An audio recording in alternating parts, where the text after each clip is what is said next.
it's Rhianna, and I'm here today with my grandma, Frances. And today I thought, well actually for a while now, we've been talking about documenting her life story. And so that's what we're going to be doing today. So I'm actually going to be on the other side of the camera, and she's going to be telling us some highlights. Yes, very So some highlights of her life that she would like to share with us today. So we're going to go ahead and get started. You ready? Okay, yes. Okay. Okay. I was born Frances Elizabeth Jarrett in Cherryville, North Carolina, December the 4th, 1938. It was at my paternal grandmother's, Daddy's mother, Mother Jarrett, at her. She owned a building there in Cherryville, and at the lower part, this is where they probably still do in some businesses and family business particularly. The bottom part is actually the business, and at that time, my Uncle Charles, there was a clock and repair shop and selling watches and clocks, and upstairs is where I was born, and that's where the family lived. I was born in one of Mom always said, one of the twin beds. I was born, and later on, my cousin Barbara Jean was born, which Uncle Charles and Althea's first daughter, was born in that other one. Both grandparents were there at my birth. I was born at about 6:20 in the evening. I imagine what it was a Sunday, so I imagine that Mom and Daddy had gone there to visit and go to church with, because that's what they did with Mother Jarrett. And she went to the Baptist church, and I was supposed to be born 2 weeks later, and that didn't happen. I imagine why she was there, and Mama started going into labor. So then Mother Jarrett got her family doctor. Daddy always says it's just her family doctor. He just called my Mother Jarrett, who was Margaret. She was also Margaret Elizabeth, and she was he called her Maggie. So Mama was born there, and also my other grandmother, Mama's mom, which I later called Mama Winky. At that time, I think Mama was referring to her as Mother Smith, or Mama Smith. She was also there, and also my Aunt Helen, who was Mama's next sister, who was 20 months younger than her, and my Aunt Althea, who was Uncle Charles's wife. So they were the nurses. And this was a common thing to do in that day. That Mama said she had been with doctors and assisted them too in births with their cousins and her girlfriends. This was quite common to still have, not to go to hospital to have a home birth. Well, I was born there, and I stayed there. I suppose I stayed there a few weeks. Mama and I with Mother Jarrett. And every time I was hungry, Mother Jarrett said, "Feed that baby, feed that baby." So I got nice and plump and fat. Till Daddy was working, and they were living in Forest City, North Carolina. So we went back. I imagine in a few weeks we went back there we were all living there with him. And we lived there, and Daddy would be transferred because he was such a good worker. He worked in the meat department of these small markets. There was not large markets in those days. It was small little stores. It was not these supermarkets that you see today. That wasn't what we had in those days. And he was such a good worker and hard worker and everything that they would be transfer him or wanting him to open a store in places. So we did move to. Mama didn't mind either. We moved quite around in that area.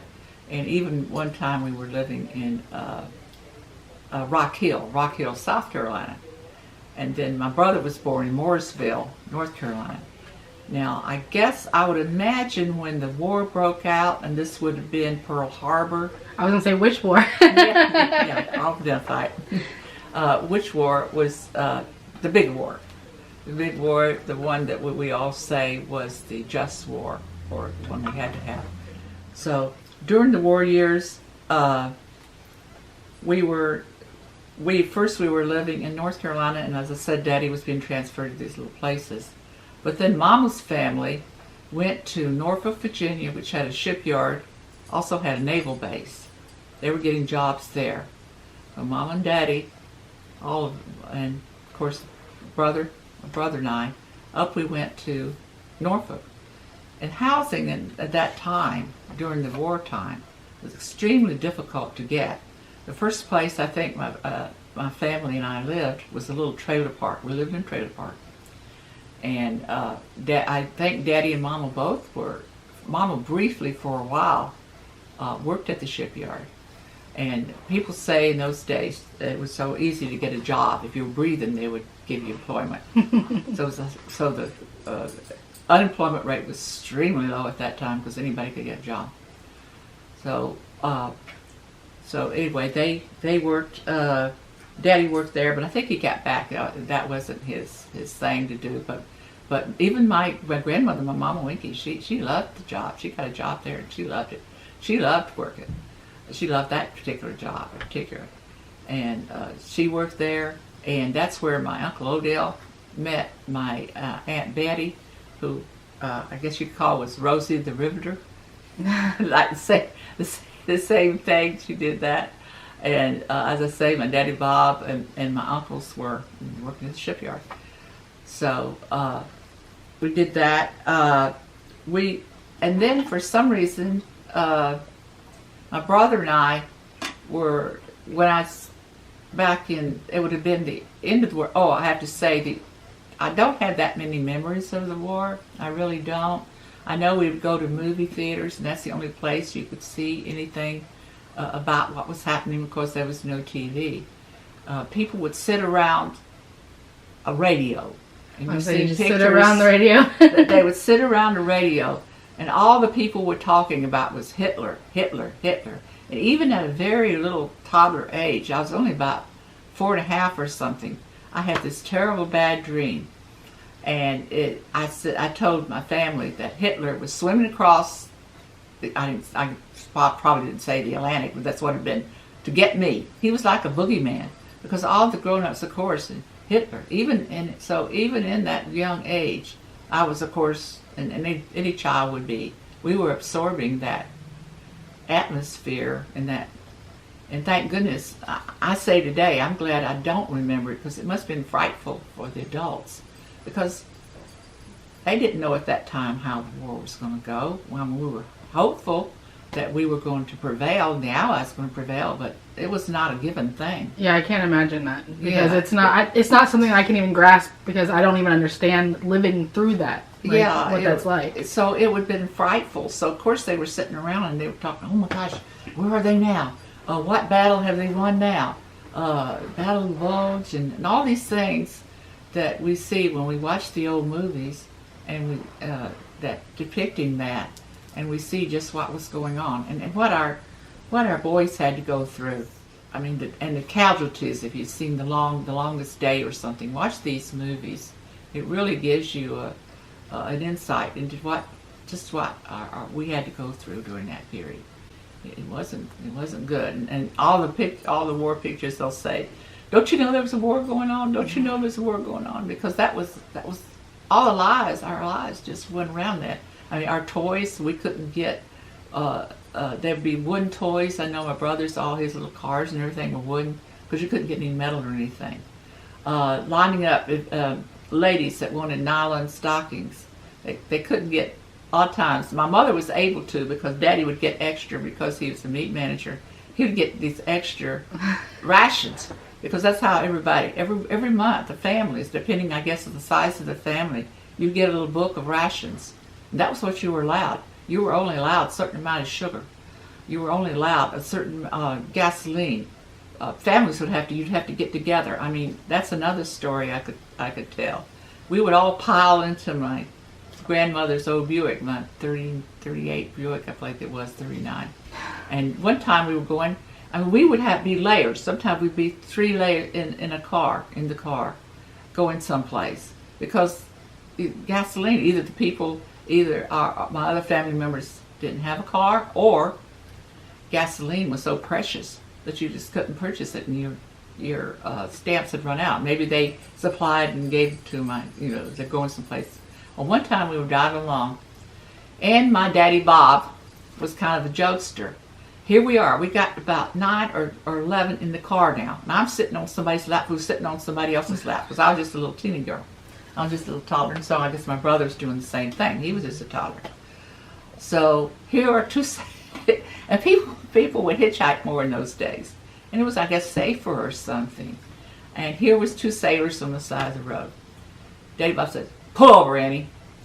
And so she was driving. He liked my grandmother to drive. So she pulled over. She was driving? Yes. Oh, I didn't know women drove back then. Oh, yes. My grandmother had been kind of like a tomboy. And her daddy had kind of favored her. She was the oldest in the family. So he kind of favored her in the family. And Mom always said, well, she was the smartest anyway. That's what my mother said. But yeah, so she was like a tomboy, like things like that. Although she was still very feminine and everything. Anyway, pull over, Annie. So the sailors run up. They take one look. They look in the car. No, I think we'll wait. They saw the car full. When they saw 9 to 11 people, however we got in that car, they thought, well, I think we will wait until later. That's funny.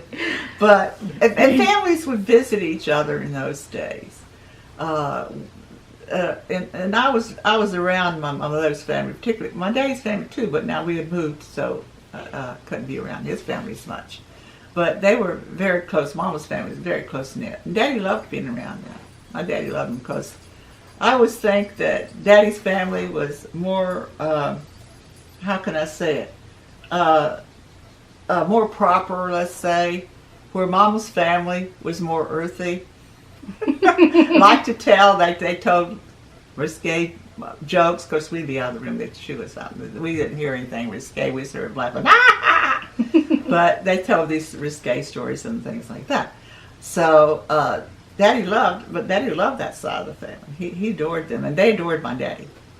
Anyway, the other thing besides that, the other thing that I remember is when it was that you had VE Day, was Victory in Europe Day in May, but then in August, after they had bombed Hiroshima and Nagasaki, and the Japanese had surrendered, and we demanded that they have, the United States did, unconditional surrender, no conditions. They must surrender unconditionally. So anyway, when that day came, and I didn't know exactly what was happening. I would have been 6 at this time. I was 6. They grabbed us. We jumped in a car. Sirens were going off. Church bells were ringing. People were running on the streets, and that's when you see that famous picture of the sailor grabbing what they thought was a nurse, but really she was a dental assistant or something like that. Didn't matter. And just kissing her. And she was a stranger. Yes. They weren't even a couple. You thought you thought they were like a reunited couple, and they were just strangers. He just saw her. She was an attractive girl, and he was from the war. I mean, this was so monumental. I mean, I have goosebumps. Yeah, it was, because war was over. The war was over, and after 4 years, and I think now our country actually lost less people than some of other countries. Europe was devastated. Europe went through hell. I have to use the word. Excuse my French. They went through hell. But anyway, the war was over. It was a tremendous time. Everybody was happy. We were living in Norfolk. We'd finally found a house because, as I say, people didn't want to rent to people with children. So Mom and Daddy and people with children had a difficult time finding some place to live. And as I say, we lived in that little trailer park at first when I was about 4.5 or 5 probably. And later on we were living, I remember, in a house, and we were living with my grandparents, Mom, Wick, and Daddy Bob, and my 2 aunts. My aunt, which would be Dorothy or Dizzy to us, and my Aunt Lucille, because they were still going to school, and little girls. Not little girls, but young girls. And so we were all living in there, and that was what I call the dirty house, because we lived close to a train, at tracks. In those days, you didn't have the diesel. You had the old with the steam going up. Yeah. So the houses would collect a lot of dust, and I call it dirty, yes. But we weren't dirty, but the house was. Yeah. So we lived together because sometimes you had to do that for a while. I don't know how, I have no idea how long that we lived there. But then we got a house on what was Church Street in Norfolk, Virginia. So now when I first, as I was saying, I had to backtrack some. I started at school in Shelby, North Carolina. For some reason, maybe Mom and Daddy didn't have the house yet or something. Daddy was still working up there in Norfolk, and Mama was with him for a while. Later she came down, and we were all together, and we were living with my Aunt Helen and Uncle Jim. And they were always like my second parents. I adored them. She was Aunt Nunna when I was very little. Aunt Nunna, Uncle Dim, or that's the way my brother would say Uncle Jim. And they just loved us as their own children. In fact, my cousin, when my Aunt Helen died, say 6 or 7 years ago, I think it is, and I called her to Nancy and talked to her about it, and she said, Mother had a picture of you, and she told everybody she was in a supported living facility at that time. She said, "This is my daughter," so she referred to me as daughter. Also, I got to say that Daddy's the one that named me, although I was always Frankie. He called me Frankie all the time. He named me Frances Langford was a singer at that time, and I've seen pictures of her. She was an attractive woman. I guess she must have had. Maybe she had red hair. I'm not really sure. But he named me after her, Frances. And of course, I just took the middle name was from Mama. And my Mama Winky had Elizabeth as her middle name. My paternal grandmother, Jared, had Elizabeth. That was, I think, a common middle name of that period. Anyway, so that was where I started school. So I went to one semester. I went there and I was staying with them. And Mama did come down later. She came down and we were all together, Aunt Helen, Uncle Jim, and Brother Jim and I. And then we went back. I'd say it's probably January of 1946. We go back up to Norfolk, and I was put into school there. And I went to lived on Church Street, and I went to James Monroe Elementary School, which was about 4 or 5 blocks. People walked in those days. People didn't drop off their children in cars in those days. We walked. We walked quite a lot.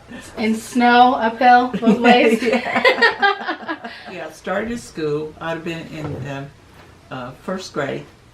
Started in, as I say, in James Monroe. I went there through second and third grade.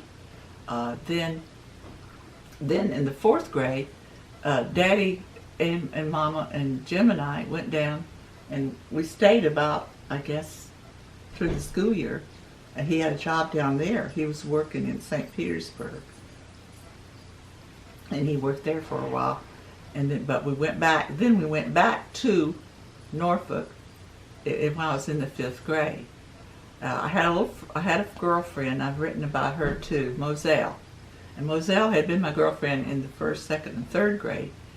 Now, when I came back, she was a little older than me. She'd already gotten interested in boys, and I wasn't interested in boys yet. I wasn't really ready for her. I wasn't interested in dolls. I was in that in-between dolls. But boys, I wasn't ready for boys or anything yet. So she wasn't my little friend in 5th grade, unfortunately. Now, at the end of the 5th grade was kind of a sad thing, because Mama decided she wanted to leave my daddy. And we went down to Tampa, Florida.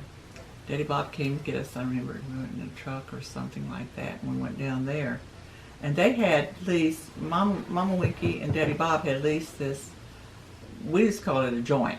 It was a little bar, and I think Mama Winky maybe made hamburgers or something for people. It wasn't a big bar or anything like that. And so we were living in that place there. And as I say, we just called it was on like the outskirts of Tampa, Florida. And that's where Mama unfortunately met my stepfather, Larry McLean, a wild, hard-drinking, as I describe him, hard-drinking, Irish, hot-tempered Irishman, and he could be charming at times. And I think she was also on the rebound, and my mother Mama had suffered some miscarriages. And I really think she was still in that, suffering some depression and everything from that women go through, particularly if you had a miscarriage. Also, she had had a hysterectomy. In those days, I don't think they provided estrogen treatments. So you'd go through a horrible, clinical menopause or something like that. We call it non-natural menopause. So I think she was going through that. I think if she had just waited, she should have. Most people wait, you should wait about 2 or 3 years before going from a divorce to meeting somebody else, if you're going to meet somebody else and marrying them. But she didn't do that. She's filed for divorce and divorced my daddy, and then she and Larry got married. And I said, I feel it was kind of a rebound thing. Anyway, that's what happened. And we were living, and he was stationed at McDill, which is in Tampa, the Air Force Base. He was in the Air Force. He was a career man. So from McDill, I think one time we went over, he had some training in San Antonio when I was about 12 years old, I remember. Then we went up to, he had training in Illinois, and we went up to Potomac, Illinois. And I remember I had a girlfriend across the street. I met a little girl, and I have pictures of her and everything. Melody, I think her name was. Melanie, it was Melanie, not Melody. And we did things together and we hung out together up there. That was just a few months. We went, and from there he was stationed Randolph Air Force Base outside of Schertz, Texas. And I would have entered the 8th grade at that time. I've been in 8th grade. And that's when I started my adventures in high school. Met my girlfriends, Martha Riddell, Jimmy Dean Adams, and Donna Kay Eason. And these three, and particularly the 2 girlfriends, I still keep track of. Donna calls me. Martha recently sent me a picture. Martha and I were close. We just lived about 3 blocks from each other, so we spent a great deal of time with each other. We walked all around Schertz trying to look for boys, or hoping we'd see boys or something like that. That was our main occupation at that time. We had a good time. And we'd go to the high school games. I don't think either one of us had really a high school boyfriend, but I always felt like the boys in my class, they were more like brothers to me. I wasn't that interested in them wanting to get. What was the class size like back then? Oh, we were at a very small high school. I think the graduating class, it was only about 44 or something of that nature. Yes. So, yeah. So that's the difference. Yeah. But the teachers really knew you. Yeah. And we knew the teachers, and so we were very more a family thing. And in this particular area in Schertz, it was settled by the Germans. In fact, my girlfriend Donna Kay, her grandfather, his name was Schertz. He could have been one of the founders, or possibly. And people all seemed to be cousins to one another. And they said, a lot of them said their first language had not been English, it had been German. Wow. And they said even that some of them had gone to Catholic schools first, and the nuns were you will speak English. Wow. Very, some more nuns I've heard. So this was like in the hill country area then? Yes, close to, it's outside of San Antonio. Okay. We'd do a lot of things. We'd go to movies and things in San Antonio. Okay. I think San Antonio was only about, I'd say 15 miles away. Something, it's real close. So we would go to movies also on the base, on Randolph Air Force Base.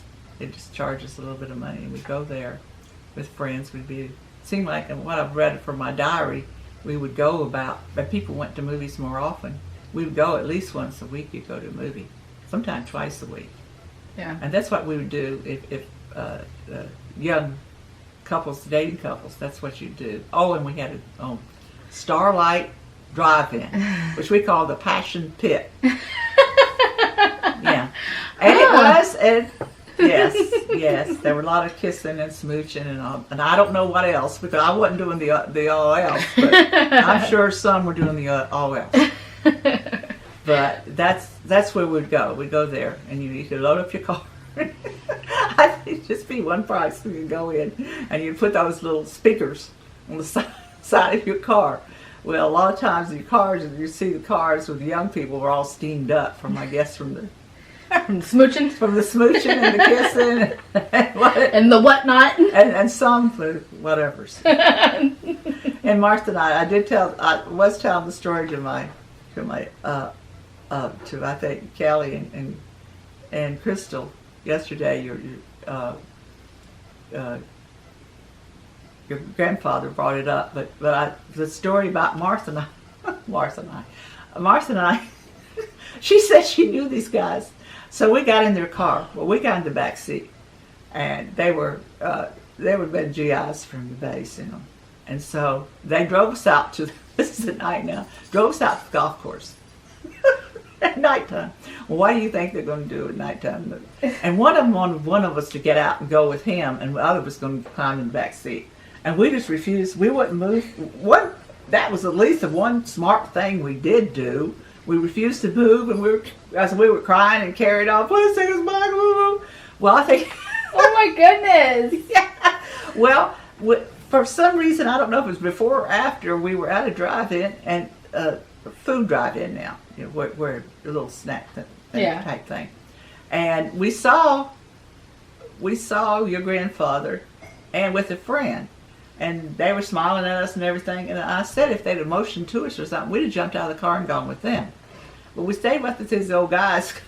We didn't get no encouragement from them. So we did see them. But finally, after the golf course and crying and everything, and I think Martha said she knew the head of the base or something like that, and she was saying all kinds of things. So then they drove us back and dropped us off. I'm sure they thought, these stupid, naive, young, dumb girls. We want to get real floozies, and they didn't turn up. But we weren't floozy enough for them. Yeah, you weren't floozy enough. Yeah. But I had a good time in high school. They were going to the dances, going to games. Oh, I was in the pep squad before we had a band, and that was been in the 8th grade, in the 9th grade, I believe. And when we got a band, I played the French horn. Now I can't play a note of it, and I wouldn't even know what note to play anyway.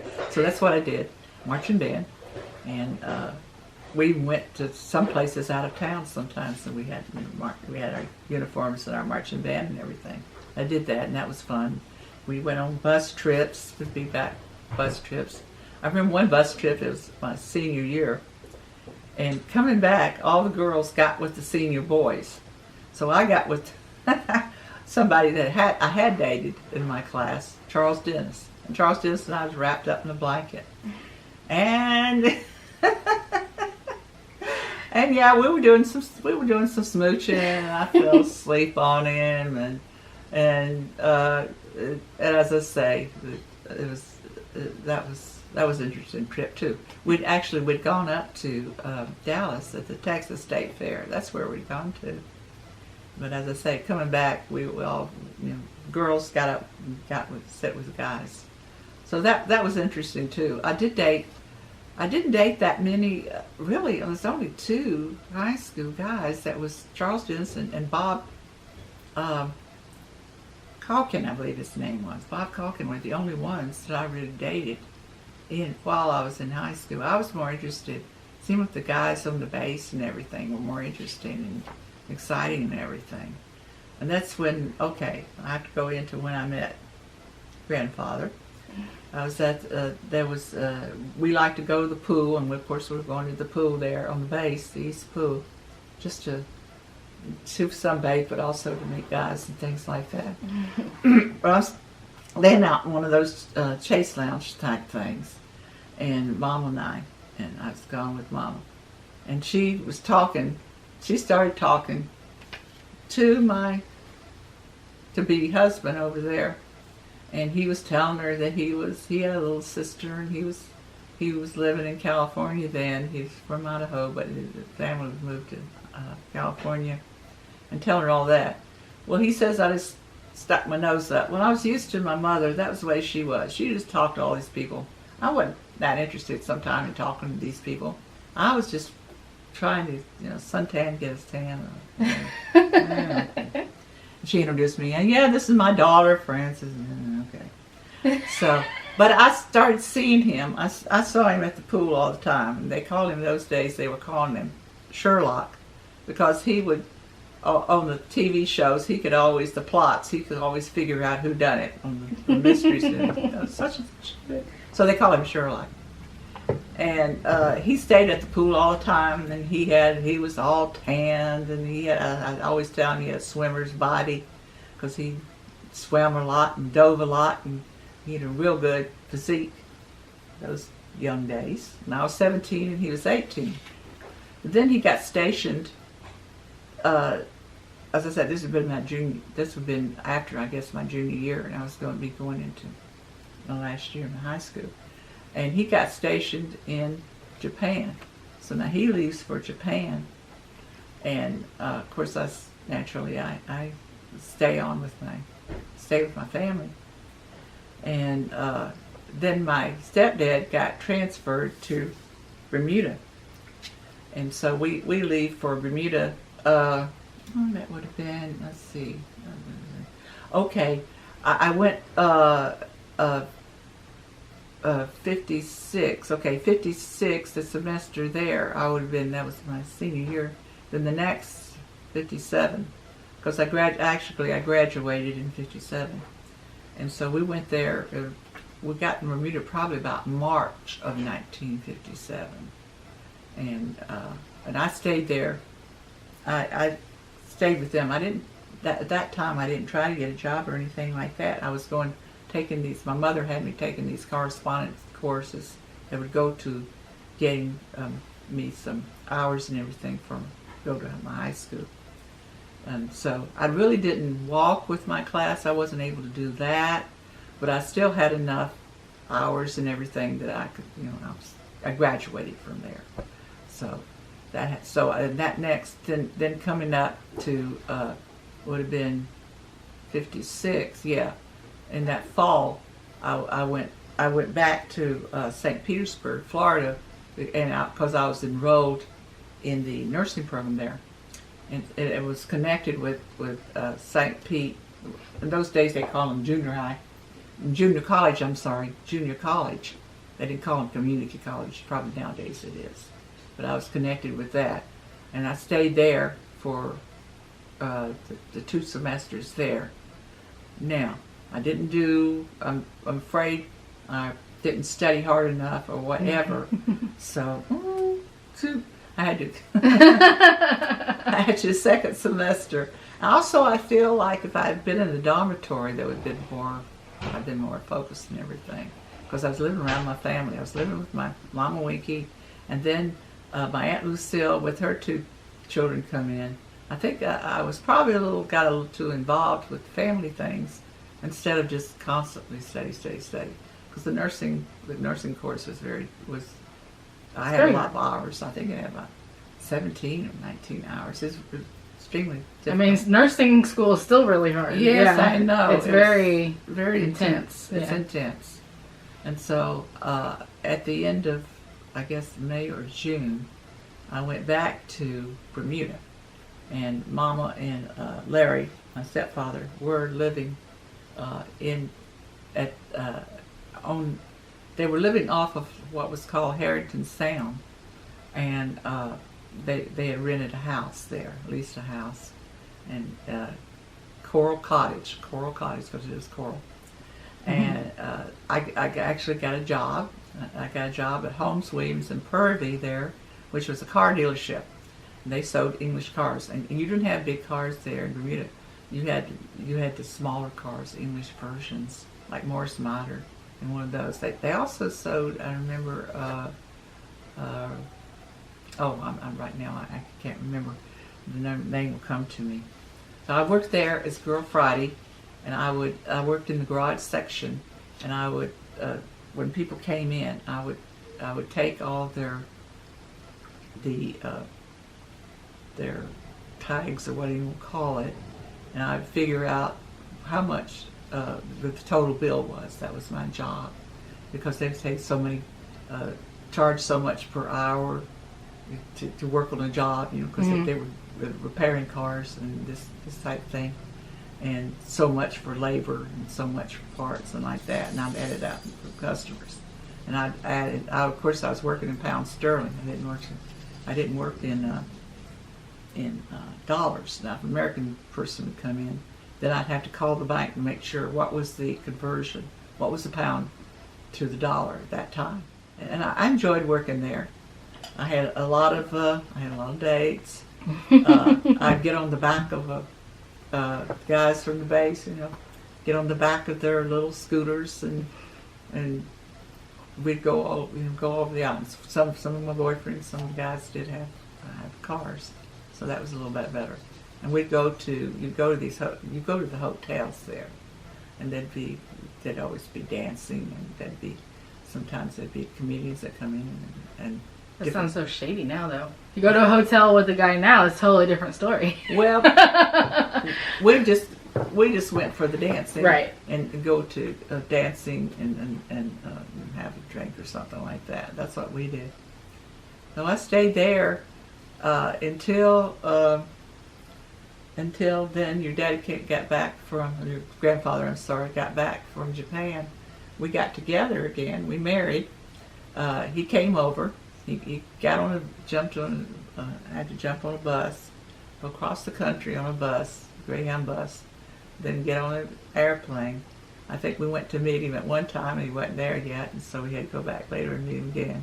He said he was on the subway. He got on the subway, and he'd get directions and people there, and you could take the A train here, and you stop at this station, you go on here, and you take the B train, and so he said he felt like he was on that, like there was a song at that time that they were on that train constantly, and I'll never get off, and they had to throw food to him and everything like that.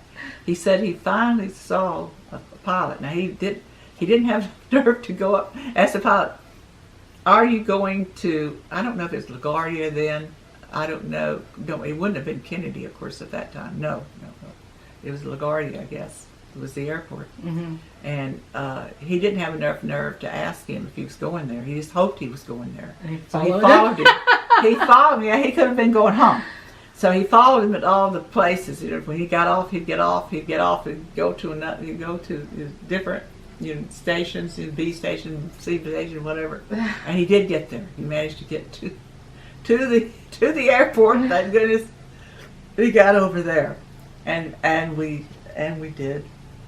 We got married at the by chaplain on base. Beautiful. They just did the new one too when we got married. There was an old one, and then they replaced that one, and we stayed there for beautiful Bermuda. Oh my goodness, it's like paradise. Where we were living, you could jump right off the pier into blue water. You could look straight down, and you could see the bottom. Wow! So the water was so clear, beautiful. The beaches, they look pink because the coral has dissolved and everything. The coral is made it look like it's a pink color. It gives it a pink hue. And there was little winding roads going around the streets, and the houses up there, and just the pretty houses. They like different colors and everything. Like we had a coral cottage, and there were also light blue ones and things like that. It's a beautiful place. I'd recommend going there to anybody. I wonder what it's like now. Yeah. I think it'd still be lovely. Oh, I think it's probably amazing, but I can't imagine who's gone there and built probably these crazy mansions and stuff. I hope not. Now your granddaddy, I keep saying your daddy. Your granddaddy's working on the base. Mama got him a job just working on the base as in their little snack bar down at the beach. And he made sandwiches, po' boy sandwiches, and also he would kind of bus the area too. besides making the sandwiches, because they didn't have. I think that it was like a little, almost like a little snack bar or something. It didn't have. It wasn't elaborate or anything. Now he was happy doing that because he'd come home, jump in the water. And we had a dog, Rex. Dog would jump in with you. He was a mixture, I'm sure, but a lot of collie. He's a beautiful dog. And he would jump in right with Gordon and swim around and backyard. Oh, the place is gorgeous, and they got the beautiful flowers there, and it's just beautiful. I recommend it. Highly recommend. Yes, highly recommend. I hope they haven't ruined it. I really do. Well, we were living with them, and everything was going fine and everything, but he wanted something. In the Air Force, he had learned these smaller IBM machines in those days. Of course, you didn't have computers or anything. So he had learned that, and he wanted to get more back into doing that. And he did apply for civil service, but he wasn't in his category. There was nothing like he could get into in his category. So we decided, we saved our little money, and Mama knew this couple who was living out in Maryland, close to D.C., Washington, D.C., and they picked us up.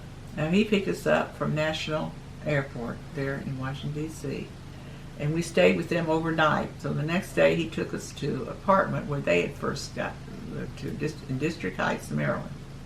And a lot of young couples were there. A lot of military young couples were there. And we got a furnished basement apartment. And we hadn't. All our things hadn't arrived now. We had gotten some pots and pans and linens and things for the wedding. Yeah. But we didn't have any of those. We just had our little suitcases. As I said, the apartment was furnished, but we didn't have. So we just got enough. We got enough pans, just a fry pan and 2 little pots, and just 2 plates and 2 cups and 2 glasses and some. From the store, I think it was the up there. You have the Giant store. I think one's called a Giant store. And from there, we got that, and when we rented the apartment. But we were happy there. I mean, we were happy that here we were by here we were by ourselves. We didn't have a TV. Now. So we would listen to the neighbors, the dear neighbors, and they did a lot of drinking and a lot of fighting, and that was our entertainment. They would bring in these on Friday. They would bring in these beer things and whiskey things, and by Monday morning, they were taking them out to the dumpster. They were taking empties out there. So they did have some people they knew would come in. Well, but we were all young in that area. And Carol and Glenn lived on what would be the 3rd floor, and they'd had a baby. I think her baby was about 5 months old or something like that, and we got acquainted right away. I'd go up there, and people would visit, as I say, and you'd visit your neighbors and things like that, and that was great too, and then. And then Polly was coming along. I went to the nearby clinic, and they were 7-day Adventists. So they worked actually on Sunday, and the particular clinic did. But also they would do in some cases, they would deliver babies because they were set up. They did have delivery rooms set up at the little clinic, and we hardly had any money, so that's the way we went. When she came 2 weeks early, and so kind of unexpected, and we were going out with this couple, and so we got in their car, and here we go. We were going to go over to the house to have dinner. Well, I'd already started having contractions and everything. Well, it got worse. Well, young guy, he kept going slower, slower. We wanted to drive us over to my clinic. And that's can he go any faster? Go any faster? Oh my I'd be saying, goodness. saying that. And well, we got there, and she was born that same evening. I guess the young couple went on and left, and oh gosh, I guess he was shaking or something like that. This was a couple that didn't have kids, or no, they didn't have any. Yeah, he was probably super stressed out. Yeah, he was really scared, maybe thinking the baby's going to be born in his car or something like that. And really messed up his car. But no, she was born there. She was born about 10:30 or something that evening on September the 15th, 1959. She was born there, and an ambulance, actually you could get an free ambulance in those days, and they brought us home because we didn't have a car or anything yet, and so I came home in an ambulance with the baby, but they didn't have a sirens or anything going. Yeah. And just those days, you'd be in the mothers we'd all gather and talk about our babies and they started babies in those days. They fed them so early, and poor Polly had colic, had 3-month colic, and it did last about 3 months. Oh, It goodness. arrived she was about 2 weeks, and she was a good baby. All day she'd be a good baby. I'd try to feed her. I'd try to do this. I bounced her. I did this. I did that. And it just got so, sometimes we'd just be sticking her in the back in our one bedroom. She was in the same bedroom as us. We just put that crib in there. And we did have this man from the other side, not on our doorway, but the other side, come over, and he said to us, do you know your baby is crying? I guess they had heard her crying, just think we were just these people just ignoring my baby, just letting her cry and cry and cry. Oh my goodness. And we said, yes, she has colic. Well, then he comes back and he says, well, look, I have some Paregoric. Paregoric is, I don't know if they still sell it over the counter, but at that time it's a mild narcotic.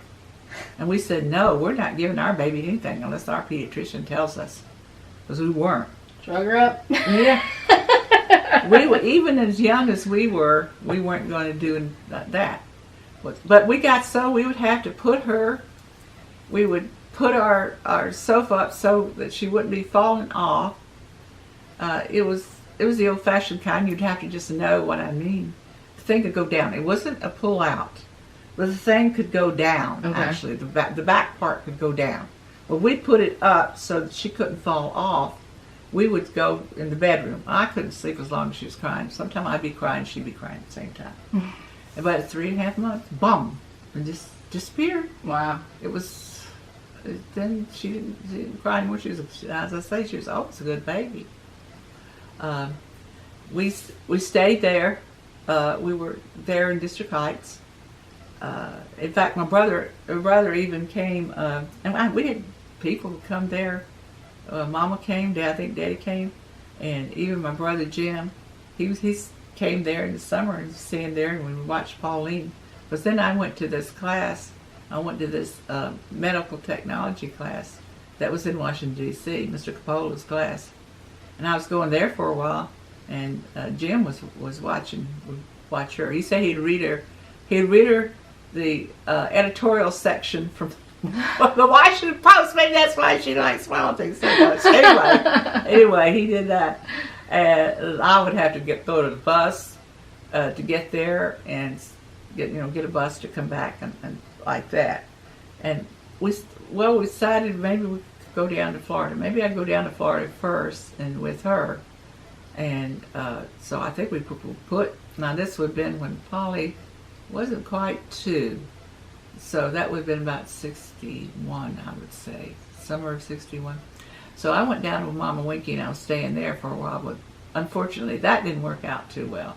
So I went back up to D.C. area.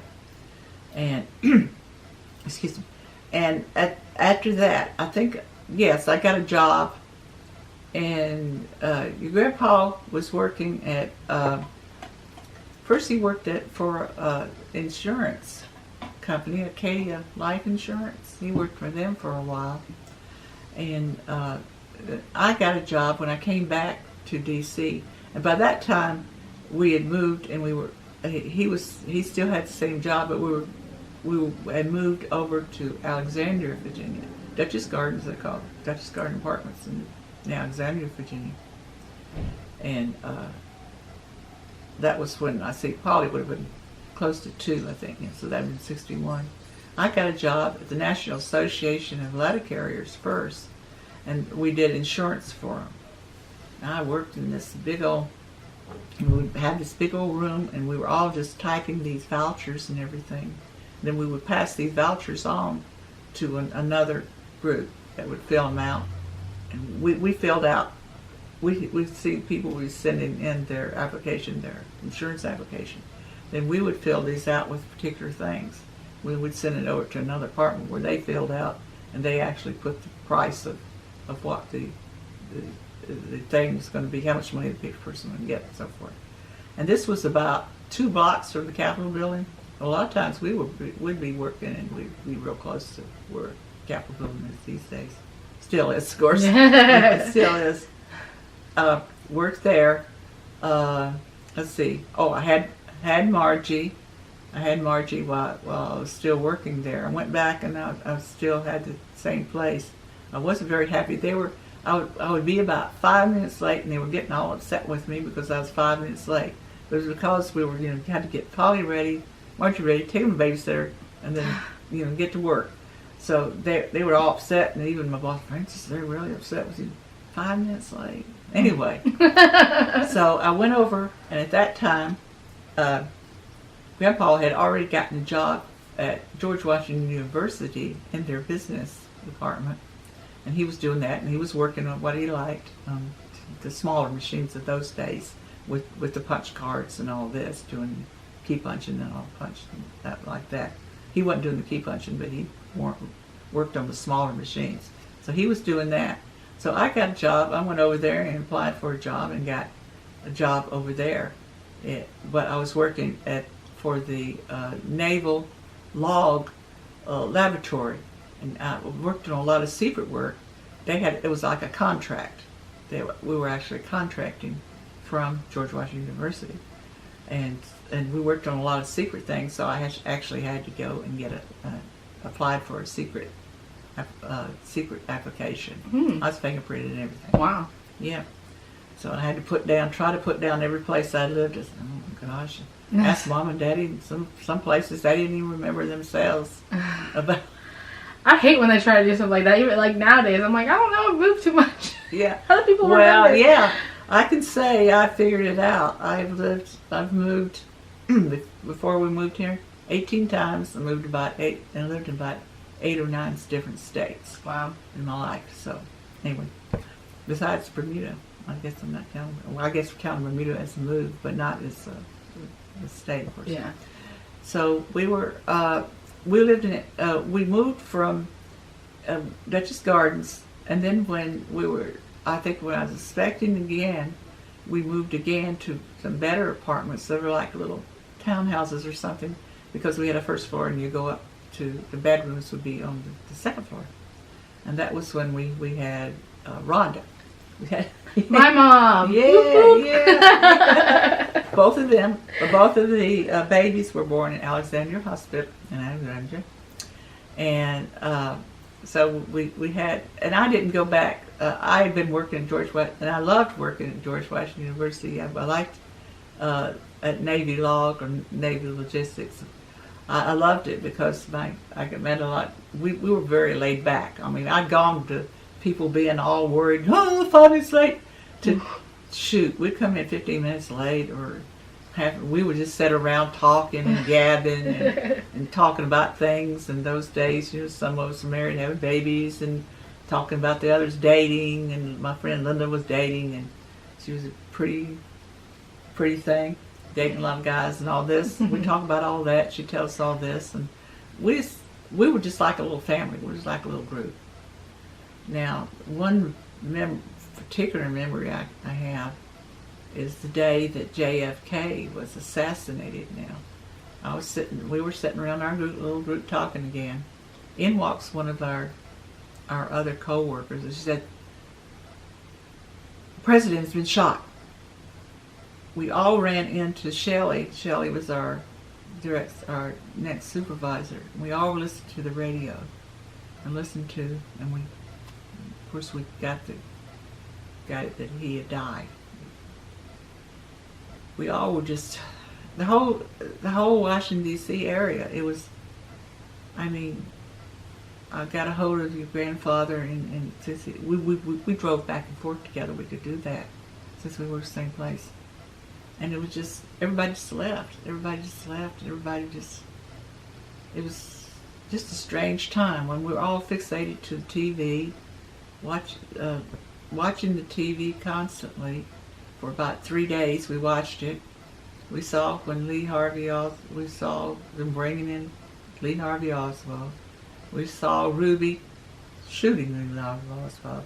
Now, we were young, and I remember when my neighbors and I said, "Yay!" But we didn't realize, we're just in our 20s. We didn't realize what we were really saying at that he should have been tried and all this. Yeah. Anyway, that was 3 days of just, mourning and crying and services at churches and things like that. And so that was, that would have been December 1963. I'll back up a little bit, because just before this had happened, there'd been down in Cuba, the Russians started putting up our surveillance and everything detected the Russians had put up missiles that looked like missiles was put up there. And so our president, JFK, stood up to Khrushchev and didn't back down. But it's called the Cuban Missile Crisis, and it really was. It was scary. Yeah. It was scary because at that time I was very great with child, as I said. I was about 8.5 months pregnant. This would have been October 1962, and with Margie, and I know I was reading books. What if I have to deliver a baby and there's no doctor around? Not even thinking. At that time we were only about 7 miles from the Pentagon. Now that would have been Khrushchev already had his bombs directed at New York, but of course Washington could have been his next strike. Yeah. Because you want to get rid of the Pentagon, you want to get rid of the nerve center. Yeah. So and even grandfather had said that he knew where a cave or something he would take us to. We were so naive, we thought we would have been blown. I'm afraid you wouldn't be here. I wouldn't be here. Our country would be totally different. Yeah, it may have just caused a nuclear winter or something, as they say, and clouds and the whole world. I don't know. Anyway, didn't happen. He stood up to him, and so he took the bomb. So he took the missiles out. Khrushchev took the missiles out. Now we had to, I think, also to really be politically correct, we had to do something in Turkey. I think we had to remove something we had in Turkey at the time. I'm not sure politically what it was, but we did that. But it was a very scary time. People were running around before this, buying groceries and everything. And of course, people had all this,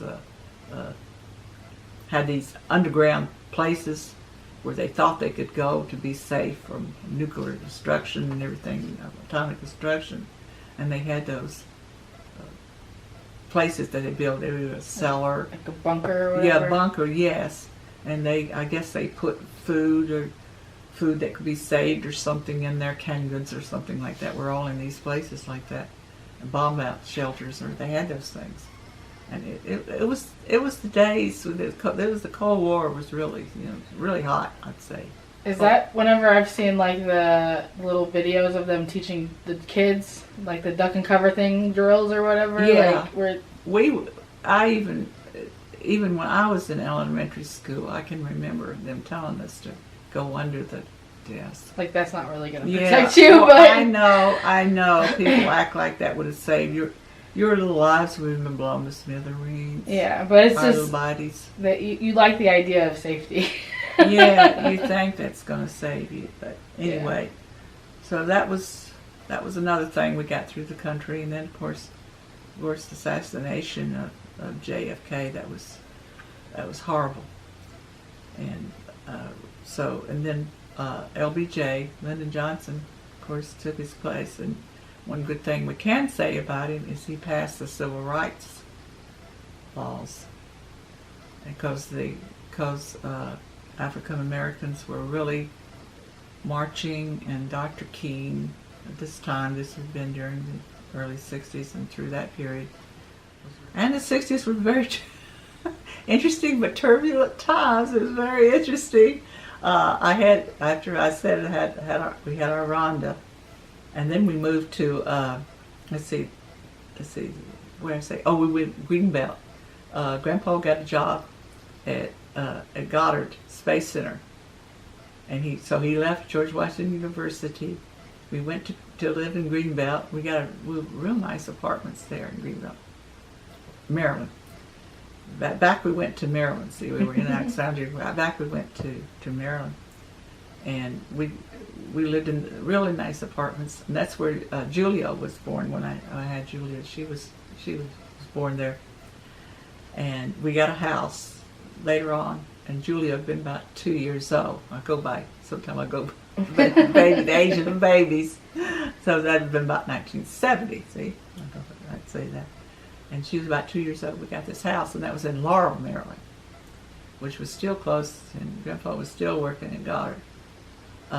He lost that job at Goddard, and then he was working for another place. Now I got a job, and I was working for Frank's Hardware in Laurel, and they even moved we got a little bigger place, a little warehouse place, and I moved there, and I was the typist, just working there as a typist, and did that until, let's see, that would have been, we decided to go to California, and that would have been, Julie would have been 5, 1973, September of 1973, and we moved out, we just zoomed out and moved out to California. That's cross country. It's a crazy. Yeah, it's a crazy move. Yeah, it was very crazy. Very briefly, we stayed with Grandpa Ike and his wife. He was divorced, and Elsie, his wife. Elsie could be a nice person, but then again, she at that time also her daughter and I think it's 3 children were staying there. But that was just a short time, because at that time Elsie was doing is it Elsa or Elsie? Anyway, doesn't matter. So she was doing real estate. Well, she was able to get us a house there in Santa Cruz and rent away. We got one. It's a house that was only about a block from right along the water. Santa Cruz Sound, and we were able. It didn't take that long. Right now, I can't remember exactly how long it did take to get into the house. But anyway, we got in the house, and got everybody in school and everything. And Polly was in high school. Margie was, I guess, junior high, what called junior high, and Julia and Rhonda was still in elementary. We got everybody in high school, and I got a job. And first, Grandpa was just working that security work, but then he got a good job working. Can't remember the name of the place exactly, but anyway, it was a computer place that did IT work and all that like that. It was over in San Jose though, so he would have to go from Santa Cruz. Go over the mountain. It was over the mountain to get to his job and back. The job was second shift, so he wasn't going. There wasn't that as much traffic now, but anyway, there would have been some traffic. He'd come back. He'd be coming back at 9. First, he had a motorcycle, but that got too much for him, and so he got a little MG Midget. It was a nice little car. It was a cute little car. Mm-hmm. And Mama was at that time, she was living in San Jose. A lot of times, sometimes on the weekends, we would go over there. We would just take a little bag or something and go over there and spend the weekend with her. And stay in the house that she was living in. And she worked at this art gallery where she framed, where they were framing pictures, and these two, both these pictures came from her. So she was doing that, and Margie and Rhonda and Polly, they would all go in there, and I think she had them doing things, and they would also, the one that owned this house and everything was this Mrs. Lundy, and they'd go over there and sing to her, and she didn't hear that well, so Margie and Rhonda say, "They can go now." They'd be whispering. She wouldn't hear them or something like that. So because she liked them singing all the little songs and this type thing. So we did that, and we stayed there until, let's see, it would have been, from Santa Cruz. Now we got a house in Santa Cruz. Not Santa Cruz, San Jose. I'm sorry, I got to backtrack. In San Jose ourselves, a real nice house in the neighborhood was called Ponderosa. The housing development was called Ponderosa.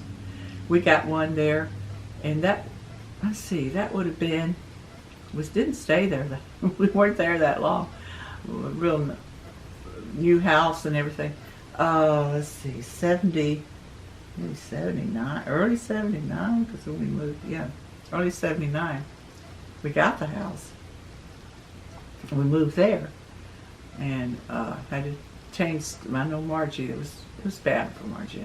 I know having to change from high school, it was real bad. But anyway, we did that, and then Grandpa started communicating with Frank Bomillo, who he had worked with in Goddard, who knew from Goddard. Now Frank was now manager, and he was manager at Johnson and working for a contractor, Computer Sciences, and they were involved in all the missions and that type thing. So now they were corresponding, and so Gordon goes over there. He gets a job with them. And I think he actually started with them. Seemed like it would have been like June or July of 1979. I was still there in San Jose. I was still there, and then he was here, and he'd even taken the little MG midget, and he was using it. And so we all flew. Frank even arranged it so that we could fly here from, I guess we went out of San Jose, but I think we got to fly to San Francisco or something like that. Take a taxi. They told us we were going to be able to take a helicopter, and I was all excited about that, but then they said, no, the helicopter's broken down. I've still never been in a helicopter. I wanted to go on a helicopter ride, and I don't know if I ever will. But anyway, so we got a taxi and went out from San Francisco landed in I guess we probably landed in Bush, I imagine. I don't think it was Hobby. I would say it was Bush, but right now I can't even remember if it was Bush or if it was Hobby that we landed. But at that time, I'm going to take that back. It must have been Bush, because at that time they had that little tiny airport that you could take a little plane. Yeah, you could take a little plane from Bush. You could fly around the area, Clear Lake area. There was a little airport. There was a little plane that taxi people, had people going back and forth. A little taxi plane. Yeah, and that's what we did. So we did that, and that's the way we came, and we stepped out from California, and you step out in August, Texas. We thought we were in a sauna. I thought, what is this a sauna? That's what it felt like to us. And my daughters weren't too happy. And then they're leaving their friends, coming here. And they were kind of rude and everything. I took them up to register them from school to go to Clear Creek high school. They were exactly the sweetest of daughters. I like to backhand into one or something. No. Yeah. My Rhonda and my Margie and hodgepodge. Not too good. My Julia more fell into place. I guess because I put her in. She was in League City Elementary. And she was younger, so it was an easier transition. 11. Yeah. She was in 6th grade at that time. 6th grade still, they hadn't divided it up as they do nowadays. So she was still, and she started the old part of the still there that they use now. They're still using it right now, but they're building that that they built what was a new one in those days, and she went to the second semester and she went over to the new school, elementary. So they put them in school here. First I got a job at Handy Dandy hardware store, which is now I think Big Lot or something in Webster. Oh, over that I know, yeah. Yeah, that used to be Handy Dandy. Oh, okay. Handy Dandy, and I worked in the office, and we would be doing office work. You would calculate the hours and have the hours to your sales or something like that. There was some percentage and things like that you did. You count the money, cashiers that you gave the cashiers so much money would be in their box to come back. They had to be correct. And I'm trying to think of what Z out. We call it Z out. Yeah. Z out on those things. And nowadays I don't know. No telling what they do nowadays because it's so computerized and everything. But that's what we did back then. And we'd have to count their money to make sure that it wasn't over or under. Of course, the under wasn't very good. The under part was not very good. So I did that. I really enjoyed it. I worked there about worked there about a year and a half or so. But then Frank helped us, and I got a job and working over at Computer Sciences also. But I wasn't in the same building. Grandpa was working at building 30, which all the action is. We were on building 12. Ours was more an accounting type thing, operation than I was in, where we would make these reports and give it to the different departments and take to them, deliver to them. We'd have to package them up and do them a certain way and get them all ready to take out to, as I say, these different buildings, and it was like accounting. It was more of an accounting office of what the monies that they receiving and going out and all like this. So I got a job doing that, and I worked there with computer science for 12 and a half years. Now, Grandpa, on the other hand, his contract came up. I think he could have stayed with computer sciences. He didn't do it. He went over and worked for, it seemed like it was Bendix for a while, and it seemed like there was another company that I can't remember. Allied Signal? Allied Signal, you're right. See, this is whenever at this point, I'm bored, because I remember this. Okay. I remember CSC. I remember you working at CSC. Yeah.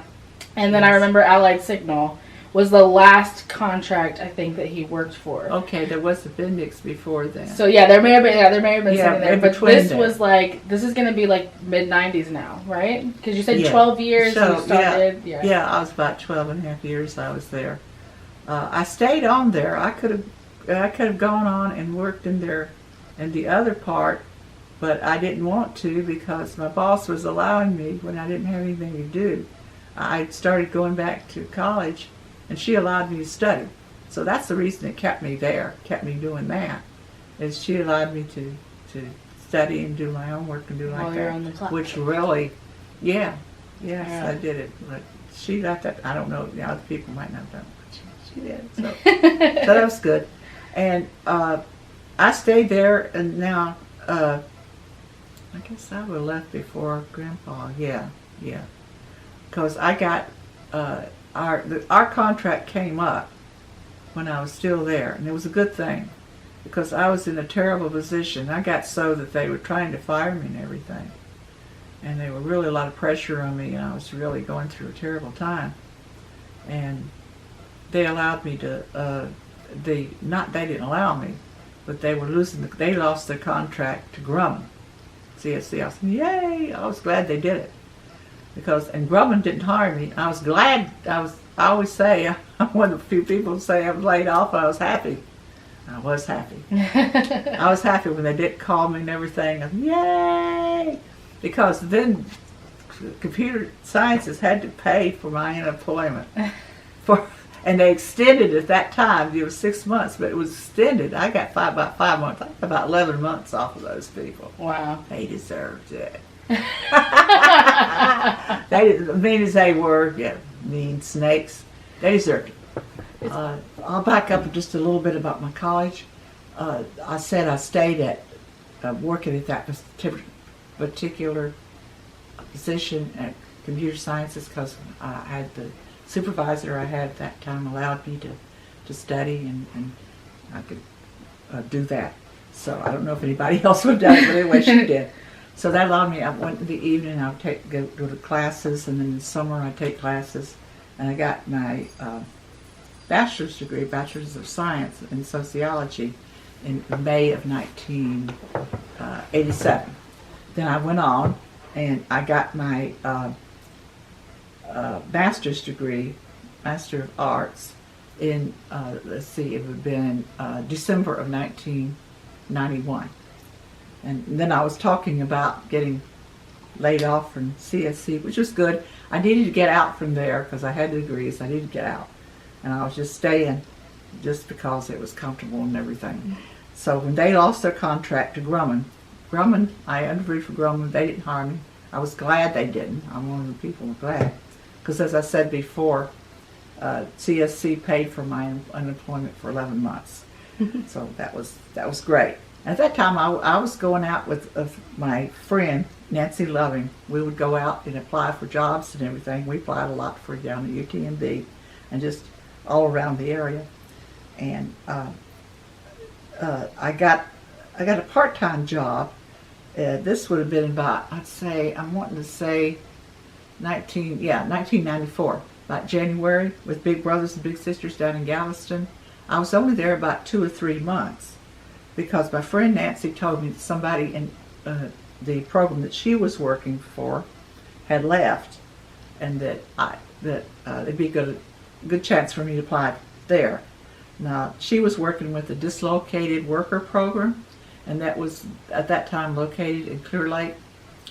And in fact, at first they were at part of the college, University of Houston in Clear Lake. They were located there, but then we moved to Bay Area. So I went there, applied with this Judy.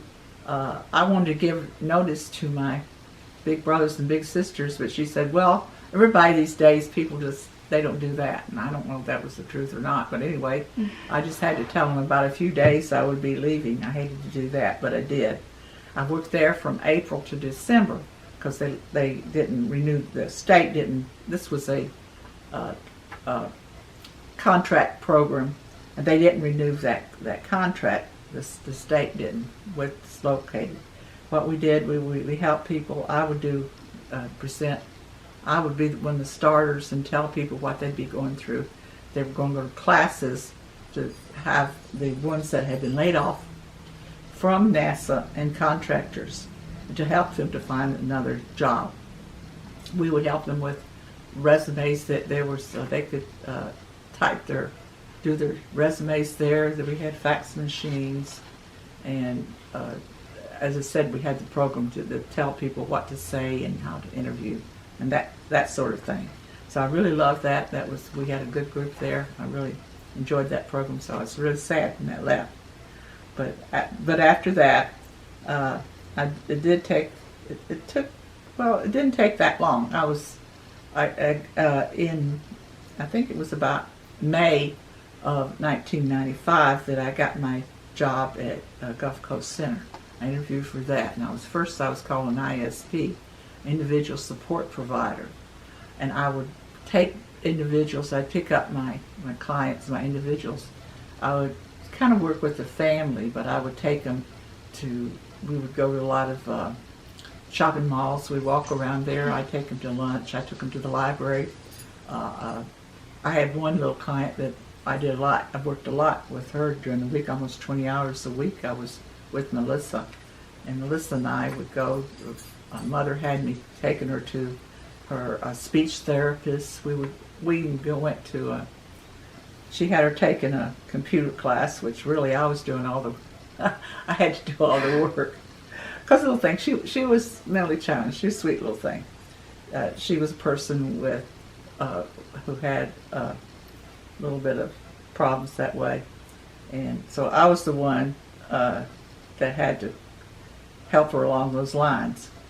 So then I was able, in the year I was able to get, actually I applied for a job still at Gulf Coast Center, where I would be a service coordinator or case manager, which meant I was assigned about 21 clients, and later about 25 clients, and visit them and doing the needs. I took people to doctors, I took them to dentists, I took them to Social Security, I took them food stamps, I took them down went to UTMB, and just serviced that way, supplying services, and that went on until we got a program, which now, unfortunately, I'm sorry that I ever applied for it, where we would still be Gulf Coast, but it was another program that they had initiated. I went over to that program, and unfortunately that didn't last that long, because it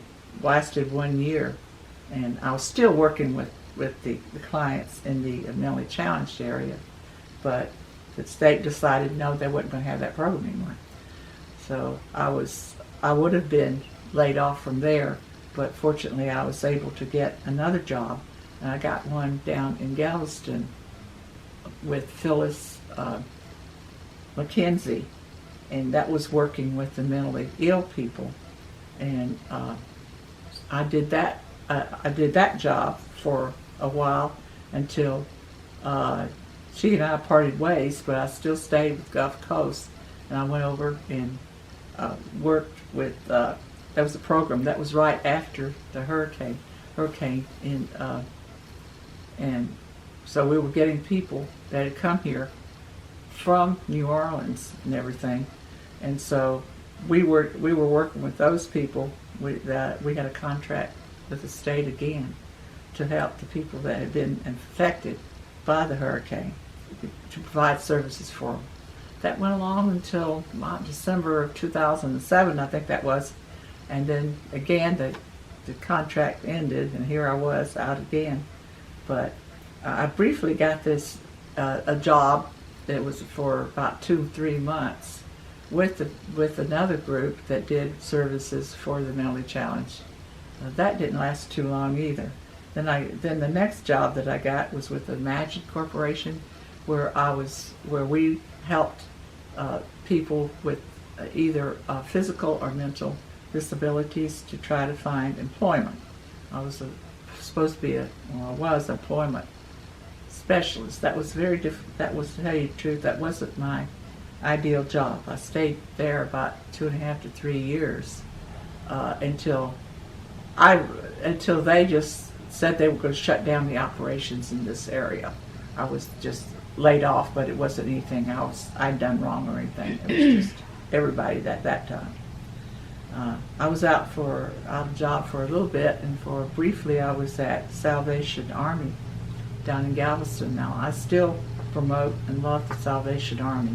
I was only there I'd say about 6 months, and that was just a limited job because they had gotten a grant from the state, and so there was a limited amount. We were supposed to work with people.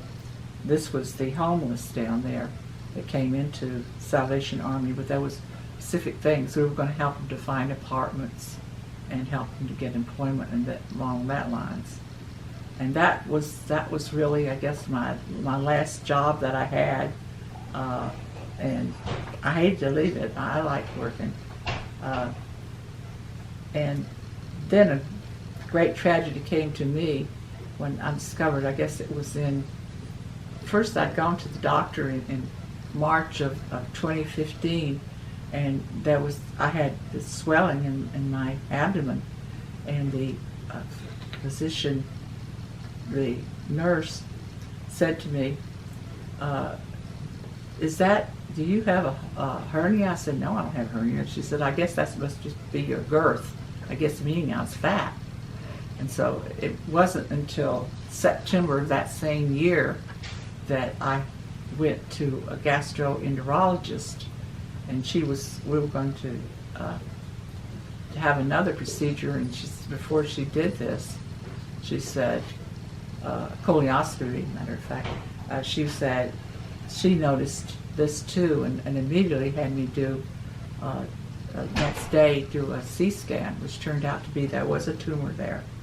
And I got that same year in November, we went to that was operated on. I was in the hospital about 3 weeks.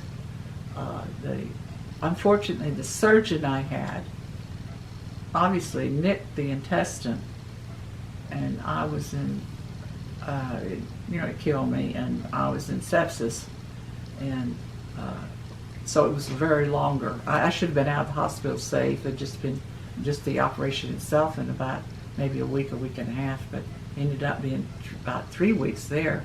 Then I went to rehab, and that was another about 2 or 3 weeks I was there at the rehab, around where the Memorial Hermann Southeast Hospital is. It was a facility close to there. So after that, I started my chemo treatment, and I just been fighting along. I had one doctor tell me just after that just to go home and prepare to die. And I told the family that Easter, which spoiled everybody's Easter, but they all laid hands on me, and I thought, well, I'm going to step out in faith. That's what I did. I kept gaining weight, and really the chemo had the tumors to be shrunk, and here I am today. That's about 3 or 4 years ago, and I'm still now. I changed my insurance.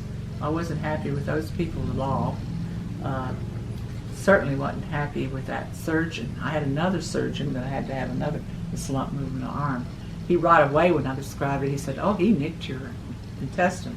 He said, "I've done the same thing," but I'm sure he meant when he did the same thing that he right away would have remedied that and done something about it instead of just letting the person go and letting them go into sepsis and almost die. But anyway, and he was one that told me I loved him because he said, "Keep fighting." That's what I'm doing today. Amen. Because I think the Lord wants me to be here to pray for my family and to keep going to my Bible study, and I'm going to my life stories, and I'm writing a lot of stories, so I'll have this written. Have it written down, and I have many stories also that I'll add, and I'll even maybe have a little booklet, not a book, but a booklet. And I'm just going to date now. I got my 4 daughters, my 9 grandchildren, and my 8 great-grandchildren. And I'm hoping there'll be a lot more to come because we love our babies in this family. We love them. We are a close, warm family. Yes. And I'm praying just for days to come. Yes. And I live we just have to all live the day by day, because I see from my Sunday school class, poor things, we never know. We had a member just recently pass away, and she had a massive stroke, and they just told the family 2 or 3 days that she would be going with our Lord. So Wow. live every day as if it's your last. Believe in Jesus. This is my oldest granddaughter. She was born in this house. I watched her being born. I watched about 4 or 5 of my grandchildren being born, I'm lucky to say. I watched this one being born, and we helped raise her. I love her very much. I love you too, Grandma. I'm doing a book that she gave me, all this questions and things they ask for the grandmother. I'm doing that, and I will be finished. And I will tell you. Yes, yes. So this video was just, like I said at the beginning, the highlights. So for the family, she is writing everything that isn't included. So, but I really enjoyed sitting and listening to you talk. It was great. I loved it, and Love you. Love you.